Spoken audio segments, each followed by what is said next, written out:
Olá! Nesse episódio eu vou falar sobre os antecedentes históricos da necessidade de aprovação.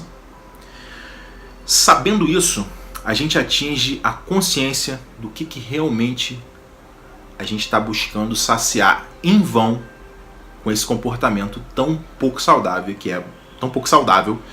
é buscar a aprovação. E buscar não, necessitar de aprovação. Com isso, a gente pode tomar decisões assertivas para atender autonomamente às nossas necessidades reais, ficando livres de uma vez por todas de sentir necessidade de que alguém mais valide a gente. Lembra, a gente pode desejar, querer, mas não precisar. Isso é entregar poder para o mundo, para o outro, tá? Isso é patológico, isso é doentio. Deixa o teu like aqui embaixo e vem comigo, que agora o negócio vai pegar, o bicho vai pegar, tá bom? Vamos nessa. A necessidade de aprovação ela é baseada em uma única presunção.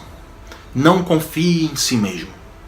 Primeiro, confira as coisas com alguém. O nosso universo cultural, a nossa Matrix, como alguns preferem aqui, ele tem como um dos seus pilares reforçar a busca por aprovação como padrão de vida.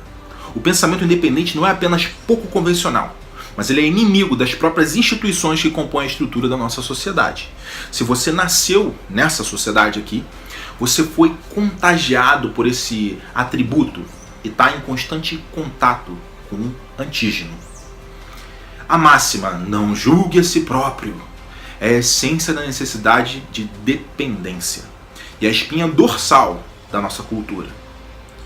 Façam com que a opinião da outra pessoa, seja mais importante do que a sua. Depois disso, se não conseguir a aprovação dos demais, terá toda a razão para se sentir deprimido, sem valor, culpado, uma vez que os outros são mais importantes que você.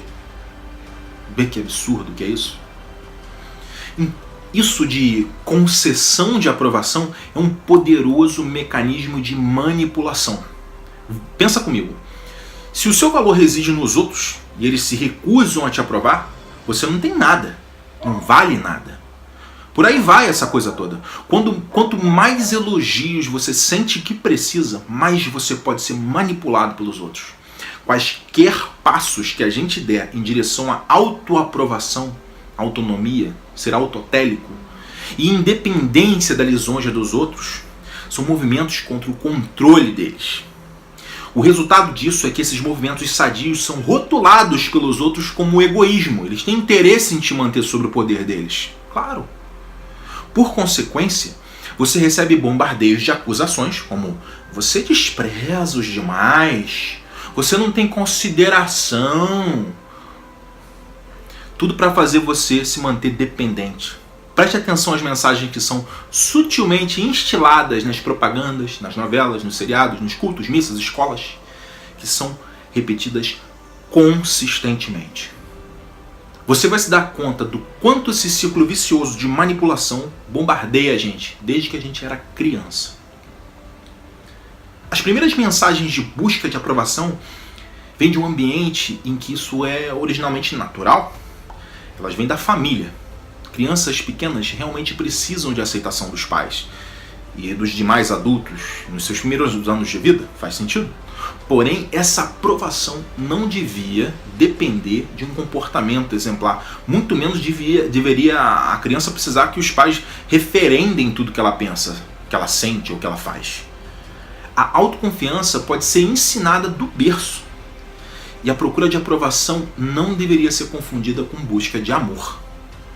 Para que a criança venha se tornar um adulto independente dessa necessidade doentia de ser aprovado, é importante que seja dada a ela, desde o início, uma grande dose de aprovação.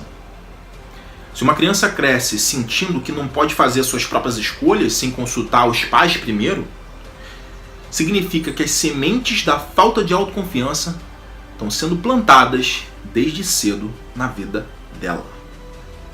O problema está em que a nossa cultura ensina as crianças a depender dos outros, ao invés de confiar no próprio julgamento. No livro do Dr. Wayne Dyer, esse livro que fundamenta essa série aqui, que é a referência bibliográfica principal, seus pontos fracos em português, Your Erroneous Zones, ele conta um caso muito interessante, que deixa claro como é que essa dinâmica se perpetua sem que ninguém se dê conta. É assim, vamos dizer lá, mamãe, o que eu visto para ir para casa da vovó? Aí a mãe fala, veste se você quiser, filha. Mamãe, olha o que eu escolhi. Nossa, listra com bolinha, filha, pelo amor de Deus. Você não tem noção de combinação de roupa, não? Troca essa roupa, põe alguma coisa que combine minimamente, por favor, que ridículo, hein? Aí, tudo bem. Na semana seguinte, fim de semana, a filhinha pra mãe de novo. Mamãe, o que eu visto pra ir pra casa da vovó? Aí a mãe chega pra ela e fala, pô, já te disse pra você vestir o que você quiser, pô? Por que você não tem que sempre ficar me perguntando? Viu aí a situação? Viu o problema? Na sequência, o Dr. Wayne ainda conta outro caso. Isso é muito legal. Eu indico que você lê o livro, você vai ver essas coisas direto. Ela conta outro caso em que o moço da padaria pergunta para a criança se ela quer bolo. E a criança pergunta para a mãe, mãe, eu quero comer bolo? Eu quero bolo? Nesse caso a coisa aí está gravemente instalada, né? Vamos seguir. De que maneira essa criança daí do bolo, que eu acabei de dizer, ela vai desenvolver uma identidade saudável nessas circunstâncias? Olha aí. Qual a crença limitante que os pais têm em si, de forma que eles, né, para eles poderem agir dessa forma e criar esse efeito sobre os filhos? Qual é a crença que eles estão carregando para agirem tão mal assim? E sabe qual é a crença? A de que eles possuem os filhos.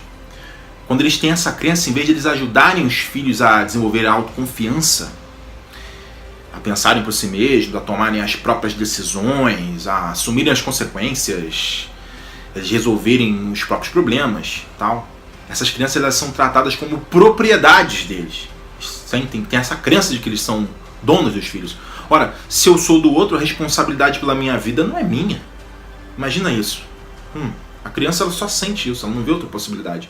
Imagina um adulto que não se sente responsável pelas circunstâncias da própria vida. Tudo que ele quer é algo que algo ou alguém mais, né, tem a obrigação de... Desculpa, né, vamos dizer. Tudo que ele quer é algo que alguém mais tem a obrigação de dar a ele. Alguém que acredita que o mundo deveria se dedicar a fazer ele feliz e realizado. Olha isso. Não tem responsabilidade sobre si nenhuma. Quanto de 0 a 10 você pode carregar isso na sua atitude? Pergunta que eu te faço. O quanto você, né, o pai ou mãe, você aí que é pai ou que é mãe, não está agindo dessa forma com os seus pequenos, pelo menos no nível pequeno, de 0 a 10, você está agindo assim? O quanto de 0 a 10? Será que não tem nem um pouquinho? Nossos filhos não são nossos, como dizia o poeta Khalil Gibran, eles são filhos da sede que a vida tem de si própria. Sensacional, né? Khalil Gibran, o poeta. O lampejo que a gente tinha de ser independentes um dia foi expressado por fazer cocô na fralda e xixi na cama por um tempo, além de quando a gente já tinha a faculdade de usar os meios dos adultos. Ora, a gente, sem essa racionalidade toda, se sentia assim: vocês podem me dizer o que comer, o que vestir, com quem brincar, quando dormir, quando voltar para casa, onde pôr meus brinquedos, e mesmo o que pensar e acreditar. Mas eu escolho quando e se eu vou encher a fralda, o pinico ou o colchão. Primeiro protesto contra a necessidade de aprovação da mamãe, né? Quando você era criança, você queria pensar por si próprio ou por si própria? Queria depender de si mesmo? Esse ímpeto de autonomia individual foi bombardeado pela dependência da mamãe e do papai. A mensagem era: se você não depender da gente, a gente te desaprova. E quando a gente te desaprova, você deve desaprovar a si mesmo ou a si mesmo. Olha como é que a coisa pega. A unidade familiar estimula, sob forma de boas intenções, e sem maldade mesmo, sob forma de boas intenções, a dependência e a necessidade de aprovação. Eles acreditam que está certo. Os pais, afinal, não querem que nada de mal aconteça com os filhos. Eles tentam proteger esses filhos de todo perigo. O problema é que, com essa conduta que impede os filhos de confiarem no próprio julgamento, eles impedem os filhos, né, de aprender a se proteger por eles mesmos das ameaças. Como resultado, essas crianças, elas ficam defasadas em desenvoltura. Para lidar com as suas próprias disputas e com os insultos e bullying e que eles recebem. O que mais? Quando eles têm que lutar pela honra e impor os limites aos outros, a si próprios. Quando eles querem empreender os seus próprios caminhos, etc. e tal. O ponto significativo não é que a aprovação não seja importante, mas que essa aprovação deveria ser dada livremente à criança e não concedida como uma recompensa pela conduta adequada. Uma criança nunca deveria ser estimulada a confundir a própria autoestima com a aprovação de quem quer que seja. No próximo episódio a gente continua falando das mensagens que a gente escuta ou profere, né? No caso eu vou falar na escola, né? Para encorajar essa busca de aprovação. Deixa o teu like aqui embaixo, se você não fez isso ainda, deixa o teu like aqui embaixo, tá? Comenta os insights que você está tendo com esse vídeo. E, claro, mais uma vez, sempre peço isso para fazer esse canal crescer, gente. Compartilha o canal, o link da série inteira com seus amigos, tá bom? A gente se vê aí no próximo vídeo. Força e honra!